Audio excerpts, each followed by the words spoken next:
Welcome to Those Guys Sports. It is your boy Mike, and this is my wrestling podcast again. I didn't think I was gonna make more wrestling podcasts, but I've said it before. With the way wrestling has been going on lately, and what we've just seen with wrestling, you have to talk about it. I've seen a bunch of podcasts talk about wrestling. I'm seeing the uptake in fans. I'm seeing the uptake in attendance. Not like the potential lie that Tony Khan made about AEW's All In. Whatever, we're not even going to talk about it. Sometimes people lie. Who cares? They thought WrestleMania had 100,000 people in the building. They probably did have 100,000 people in the building, but not 100,000 people sitting down and watching the rest. That just did not happen. But yeah, it's just wrestling's been really fun lately, and I feel like I have to talk about it.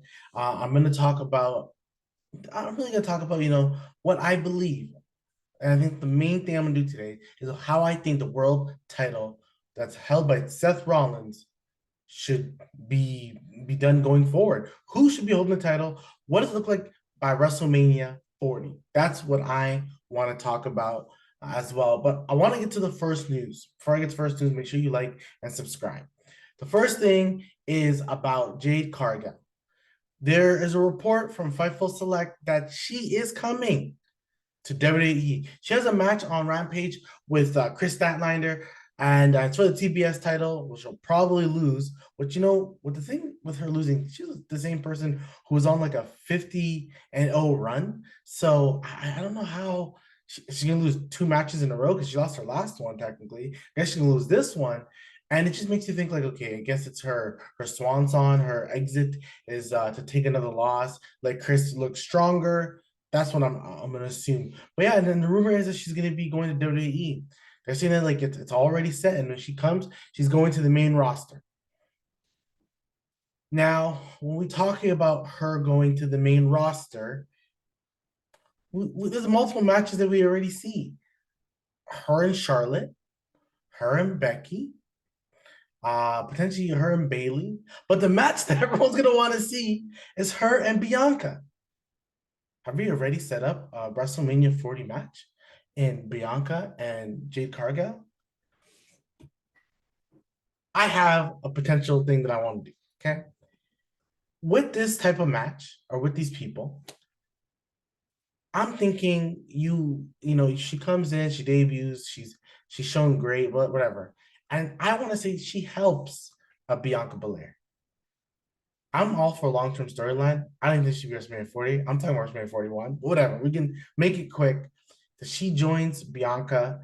They become a dominant tag team. They can call each other the baddies or the baddest. They can just be dominant, just be super dominant, hold the tag team titles, hold it for a long reign, establish the tag team division while doing it, establish some real credible people to go against them. But yeah, have them just kind of continue on, then lose the title, have some discontent, have some argument. This is like SummerSlam. I'm talking this is long-term story booking. I mean, like you make them win the title at WrestleMania because you don't introduce Jade until Royal Rumble. Doesn't matter. You bring her at Royal Rumble, let her join Bianca, have a great tag team, face at WrestleMania, beat whoever they need to beat, be tag team champions, go all the way to SummerSlam. That's when they see some discontent. They lose the title, whatever. They're a little bit arguing, but then they gain back the titles again, maybe around a Survivor Series. And then they're back to being okay. They're at Royal Rumble, they're okay. But then it hits, they got to compete for a title. Right? They're competing for a title, and then guess what happens? One of them turns on the other. Will that Bianca heel turn? Maybe. Cargill, Jade Cargill has more of the heelness to her because she came from AEW. May want to see all that, but I wouldn't mind a Bianca being a heel either. Then Bianca becomes a heel. She beats her. WrestleMania 41. We have Jade Cargill versus Bianca Belair. I can probably talk about it better, but honestly, that's how long-term story booking I would do with those two guys. I would put them in the Hurt Business or the new version of the Hurt Business, where it's Bobby as the leader. Then you have the rest of the four, who are tag teams, but they're dominant. There's some dissension around. There's the Montez Fordness of it all, who we all believe is the future. I've always said WrestleMania 41 is Montez's. He's gonna make it at WrestleMania 41. This coming WrestleMania, or this I say Royal Rumble, he should last longer than everyone. I said it last year. The way his everything to me should be. I love this new version of WWE of everything being slower built because it makes when it happened much better. It's all about storylines. When it happens, you like it. Sometimes you want quickness, blah blah. It's fine, but this one is where you have Montez hold that title, be like 40 minutes in the Royal Rumble. They can be second in the Royal Rumble, last the longest, get eliminated, have that whole year of just becoming that number one guy that we some of us see him as, make him win Royal Rumble in 2025, main event WrestleMania 41. That's how I see it. But same thing with Bianca and Jade. You slow build that, man, because I could see a lot of greatness between the two. Two strong black females making it and becoming a main event of WrestleMania, just like it was Sasha and Bianca. This time we have Jade. I think it could be nice. I think it'd be good. Now the downside of things, where I hear that she's gonna come to the main roster immediately, I kind of disagree with that. Now, why I disagree with it is because I don't think there's any Jade match in AEW that stood out. None of it stood out. I think she had one. Well, none of it stood out. Like the Chris Statlander match was okay. Her matches with I've been a Valkyrie. I think that's who she had it with. That was okay. So other than that, like nothing's ever stood out with her. So the presentation was good. The presentation was always good with Jade Cargill. Always good. I think it's something that they'll still have with the presentation. I kind of like having a mouthpiece beside her. I still like the fact of making her dominant. The more dominant, the better. But I think when she's gonna go against like a Bianca or one day a Charlotte, you do want to have her have some quality matches behind her and you want to know that she can be a part of a 15 to 20-minute match that people are yelling like this is awesome. And we're not too sure, I'm not too sure I should say, if I can see Jade do all that. But that's something that like it's gonna be interesting to see all in all, because Jade is a talent. Jade is can be special. Because the presentation is there. It's all there. So it's more like I feel like AEW dropped the ball once again. She should have been an AEW Women's Champion. TBS Champion is all good, but she should have been an AEW World Champion. They've let it go to certain people who, if it went to her, I think she could have carried the division. I think her and Britt Baker could have really carried the division. I think Britt did at one point. It's weird how Britt hasn't, she's been close to the title, but she hasn't had the title. And I find that once again weird because Britt has always been the star of the division. As much as you like a Saraya, and we all love what Tony Storm is doing, the act that she's doing, and Sheeta is good.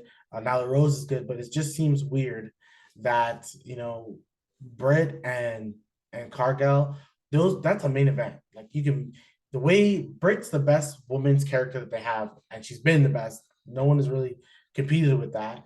And Cargill, to me, has been the second best. Like when it comes storyline wise, you should have let Jade when she had the group that she had, and you could have easily given her the women's title. Let her. I didn't even acknowledge my travel chief. I acknowledge you, my travel chief. I acknowledge you. You could have made a Roman Reigns in. Had the TBS title on one hand, had the world title on another hand, just have her dominant. And that's where you build the women's division by having a bunch of people go against her until you get that exact person that you want to beat her. And that's why I think, the one thing I hope that he doesn't do is drop the ball. I think adding a Cargill can elevate the women's division as well. I've always been in the fact that AEW has it, but WWE doesn't have it. I think it's a shame because WWE's roster, women's roster is there's more. There's no matter what, there's more to them.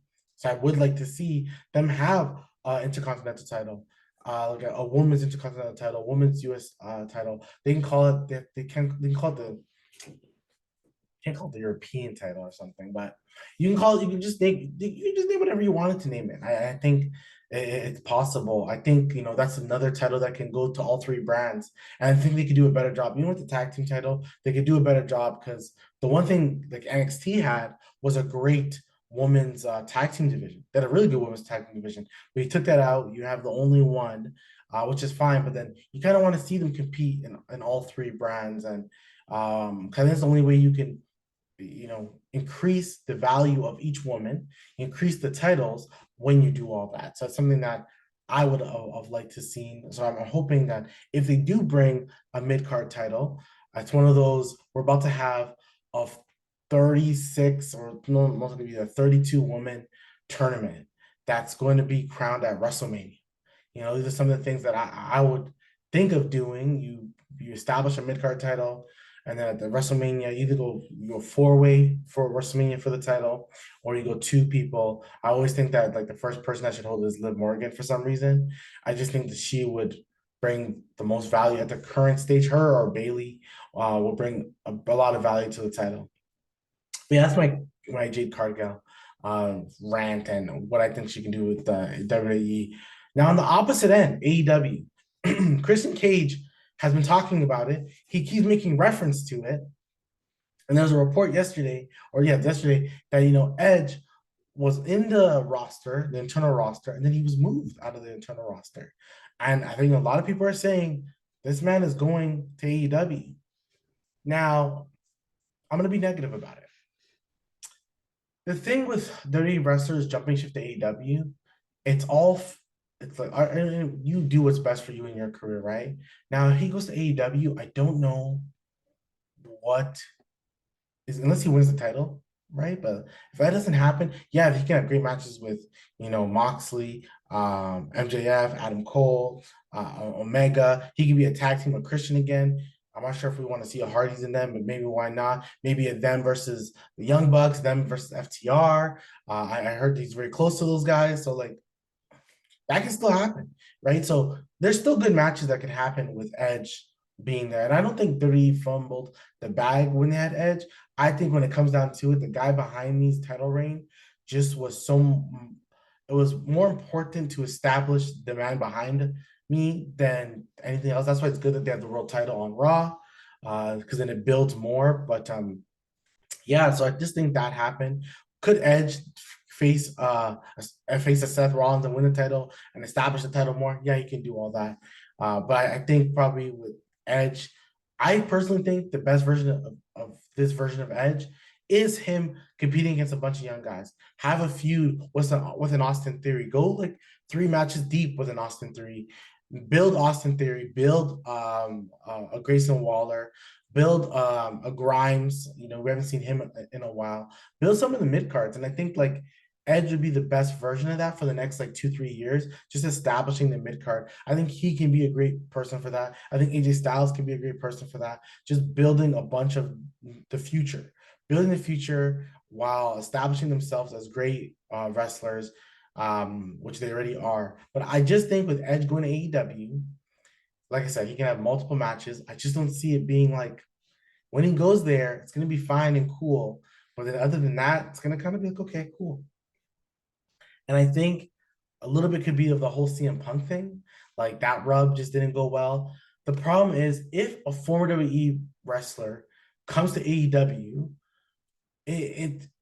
I think for like certain audiences, I would say, it's not going to change their audience. It's not going to increase the viewership if they have Edge. It really won't. And I can be completely wrong, but I don't see it happening because we don't see him in WWE programming right now. So if him going to AEW, but well, he was gone. He hasn't been in the WWE program for like 2 months. Of course, he had the match with Sheamus, but other than that, you really haven't seen him. So when you have him here, you're like, okay, cool. Like I can kind of move on now. Like I can move on. You're not gonna think to yourself that Edge, like when John Moxley and Daniel Bryan came to AEW, they were on WWE TV like 2 weeks prior, right? So that's different. They were just in your eye view. Week comes by, the following week they're on AEW. Adam Cole, same thing. It makes you go like, wow, this person like was just in WWE. Now they're there. But if the person's like hasn't been WWE for a while, they're kind of away, then they join. It doesn't have that same feel. Keith Lee, it doesn't get that same adrenaline rush that you're looking for when they're gone from WWE for a little longer and they join AEW. You're just like, oh, this got another guy. Like I don't see this being a game changer or moving the needle by any means at all. I really don't see it moving the needle at all. I would want it to, like I said, Edge is gonna put on great matches. There's no doubt about that. Edge is gonna put on great matches. He's gonna, I said Darby. Heck, you can even see an Edge versus Sting if you want to. Maybe a Sting and Darby versus Edge and Christian.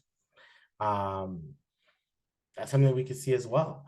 I think Edge versus there's a lot of matches that they can put with Edge. There's no doubt about it.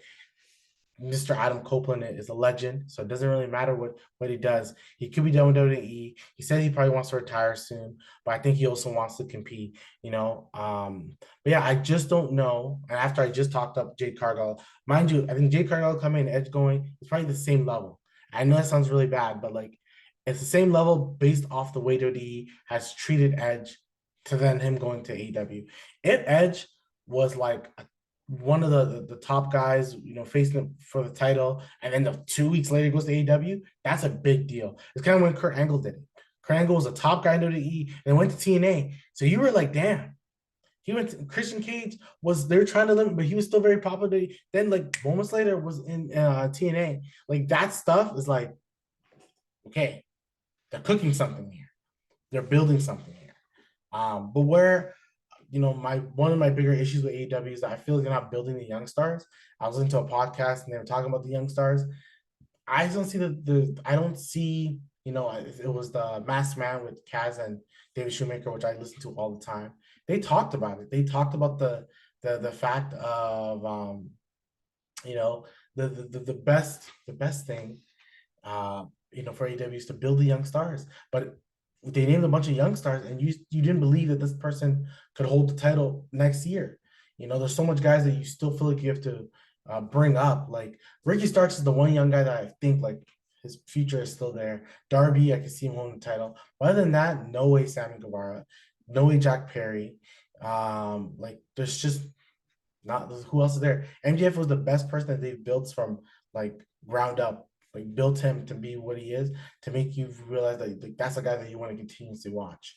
But other than that, I really don't see it. I don't see it with anyone else, and I want to see what they could do with Swerve, and if they can do something with. I probably am the rare person, and I may get a dislike for this. I'm not too sure if I'm the biggest fan of the Swerve character now. Like I don't get it. Maybe I just don't get it, and I could be the minority. I think Swerve is a great wrestler. I liked him more of the top dollar, and like I like that version of Swerve, but I don't know what this version is. So I'm a little bit more curious and wanting to see of what this version of Swerve is. But yeah, that's just like my thoughts about the whole, Edge, Adam Copeland eventually going to AEW as well. Let me move on to like I said, my main event. And I didn't really plan on talking too long today for this podcast. But I really wanted to talk about, I have been my trusted phone. Well, I want to talk about what can happen with the world title. I think it's clear, or to me, it's clear that Seth is going to lose the title soon. If it's not to Shinsuke, it's going to be to Damian Priest because they keep talking about his back, and eventually you can see it happening. All in all, sorry. Let me, before I even continue that, let me just go on a spiel about the man behind me. I do acknowledge my tribal chief, but I do think he needs to come on TV. We need to see Roman Reigns on TV, and the reason why, like, it does make it when he's there more important. All that I get, all that stuff, but yeah, we need to see Roman Reigns. I kind of I'm not a big fan of not seeing the champion on TV. I don't think he should be on every week. I think he's on every other week. That's fine. But just this is a long, long break for our tribal chief, and I just think we should be seeing him soon. Um, yeah, I think we should see him soon. I do like the fact that it makes Seth Rollins main event a pay-per-view. But I don't think Roman has to main event every pay-per-view either. I think you establish the tag team division. I heard that they may break up the tag team titles. I hope that happens. Like I've always been all for making every title mean a lot. You don't ever need the world title to be number one. Probably on big events like WrestleMania, or maybe not even SummerSlam, but WrestleMania. I get it. That the title, the championship, men or women should main event. But other than that, SummerSlam can always, if you have a blood feud, make a main event at SummerSlam. War Games, of course, it should main event at Survivor Series. Royal Rumbles, Royal Rumble. So like, I always think like make things seem important. It doesn't have to be him, but I will like to see my tribal chief. That's all I gotta say. Now, when it comes to the world title, how I how I can see it going, how I want to go. It's all kind of mixed. But like I said, I think Seth is losing it. Either Fastlane or Survivor Series. But I'm gonna give you guys of how I would book it. This is how I would book it. I would make Seth Rollins lose the title at Fastlane to Nakamura. I actually want Nakamura to win the title. I love this version of Nakamura. I want to see Nakamura hold the belt. I want strong style. I want strong style. Get into your brain, heel Nakamura. Like I love it. I love heel Nakamura. I think you can literally go Nakamura wins now, and then you could have him and then you have like a war games. So you have you have Nakamura face like a make him face like Seth or something, or maybe make him face like a Ricochet, just for the time being. Let him win, and then you may make them face each other again in like December. I think that'd be like TLC, where you would go Nakamura and Seth, and then Nakamura will lose the title, right? Even though I would rather a lengthy run, but I think there's certain things like the Damian Priest of it all matters. He has the briefcase. Eventually, he has to win the title. I don't know when it's gonna happen, but it has to happen soon. It has to happen soon. So it just all depends on when it's gonna happen. So like I said, Nakamura wins in Fastlane, so then he has to October, November, December. He'll lose it to Seth Rollins again, and that's when Damian Priest, because they're all battered and bruised, beats Seth Rollins. He beats Seth Rollins. He becomes champion, and that's when you go to the Royal Rumble season. Now, the person that I am predicting to win the Royal Rumble, I'm gonna start it now, or the petition now. Hashtag this is the petition. Ricochet. Ricochet's win Royal Rumble. He should. That's the guy. I feel like he is winning it because I feel like sometimes Dirty tells you what they're gonna do. You just gotta kind of like listen and watch. And like little by little, Ricochet has been like spoken about. He's been around. He faced Logan Paul. I feel like it only elevated him. He's kind of around the Shinsuke Seth thing, but not too much. And I feel he's gonna be around a little bit more. So that's the person that I believe that is going to win the Rumble. If not, if you don't make him win it, then that heel Drew McIntyre should win it. But Drew McIntyre, I'll tell you right now, he's going to be a WrestleMania main event. It doesn't matter who he really faces, but that has to be the main event of WrestleMania. It just that's the guy that needs to be there.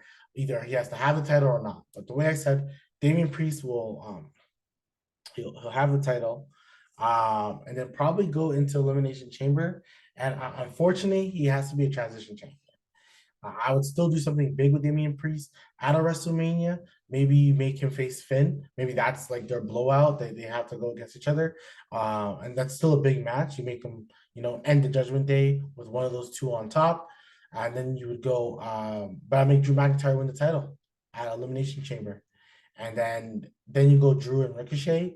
And maybe, just maybe, I made Ricochet lose that match. Maybe it's not Ricochet's time. You go Drew McIntyre, he'll run until you go to like SummerSlam, where you can have a Ricochet or a Gunther win it.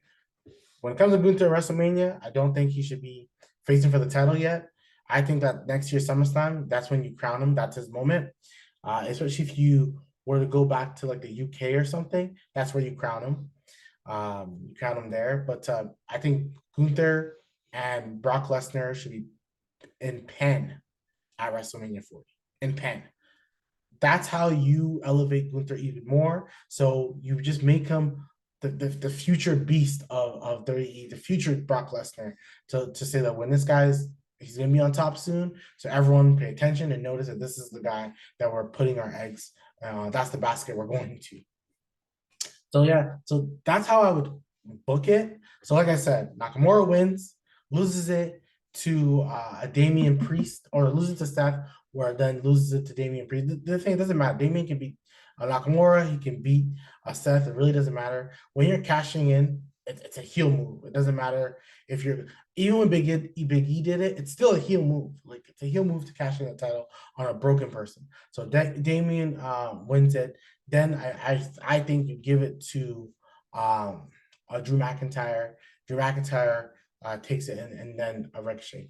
Or, if I'm thinking right now about it, you can go Nakamura wins it. He faces maybe it's a four-way match that he'll face a Drew McIntyre at a Fastlane or sorry, no, at a TLC. Drew McIntyre wins at TLC.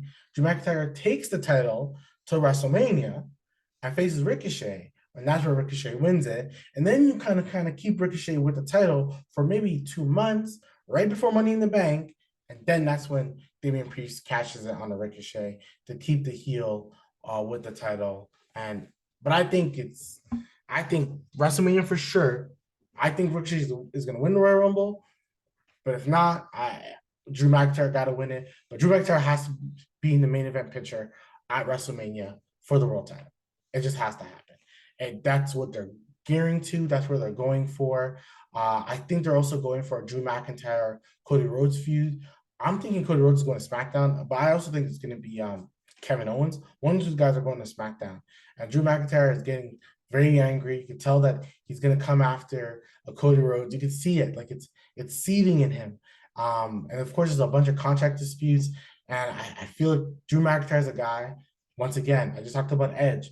Edge has been away from WWE. If he goes to AEW, I'm not sure it'll be that impactful. But if Drew McIntyre is one of the top guys you have in your company, a guy who really led the pandemic, him and Bailey led the pandemic, you make him go to AEW, you left up. WWE, you left up. Do not make Drew McIntyre go to AEW. Do not. That's the one guy you don't want. You need. I like a Drew McIntyre. I like the heel version. If you make him a heel, make him hold the title. Just make him as strong as hell, like what you did before. And he's a guy who, like, much as I love Seth, and I think Seth is a better chaser than a title holder, unless he's a heel. If he's a heel, then he's a better title holder. Seth as a face, I don't think he's the greatest title holder. And I think sometimes I do like my heels holding the title. I just think it's better.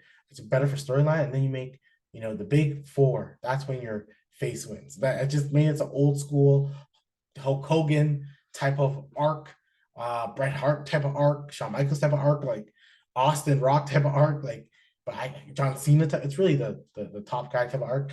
But I kind of like the heel holding the title, and then that's when those big events, that's when someone else wins it. But yeah, I really do think Drew McIntyre should either hold the title or have the title. I think Seth Rollins is a better chaser. I think Seth Rollins is the type of guy, even at WrestleMania season, you pick a person for him to compete against. Heck, you pick a Gunther for Seth Rollins to compete against. Even though I said you freaking put the pen on a Gunther and Lesnar match. But yeah, that maybe Seth is somewhere geared there. Yeah, because Seth is that guy who could just compete against anybody. He really can. And I think he's just a better chaser. Heck, this sounds even crazy. I would even make Seth lose the title to Nakamura, let Nakamura eventually lose the title, and let Seth come back and compete against Nakamura at WrestleMania. That would be like a banger of a match. Like the match at that this past and Payback was okay. Make him have a good match at Fastlane. Let him lose the title. Let him feel like he's lost everything. Like let him like I said, long-term storytelling. The back is really hurting him. He has to be out for a few months. Now he's back and healthy, and the person he's gunning for is Nakamura. And him and Nakamura are just going to kick each other, and it's just going to be WWE's version of Okada and Kenny Omega. Like that's how I see it. But tell me what you guys think. Comment below. That's just what I believe. It could be what we see going to WrestleMania. That's what I would like to see going to WrestleMania. So it's something that I'm hoping for. I think it's something that we could see. But tell me what you guys think. I really want to know your guys' opinion of what I'm saying, and I'm hoping I'm right. But definitely, I think Drew McIntyre is going to do it. Drew McIntyre is definitely going to be in the title picture. I think that's what they're leaning towards. Him, and like I said, Ricochet's just kind of hovering around. Why is he hovering around? Like and subscribe. I'll talk to you guys again. I acknowledge my tribal chief.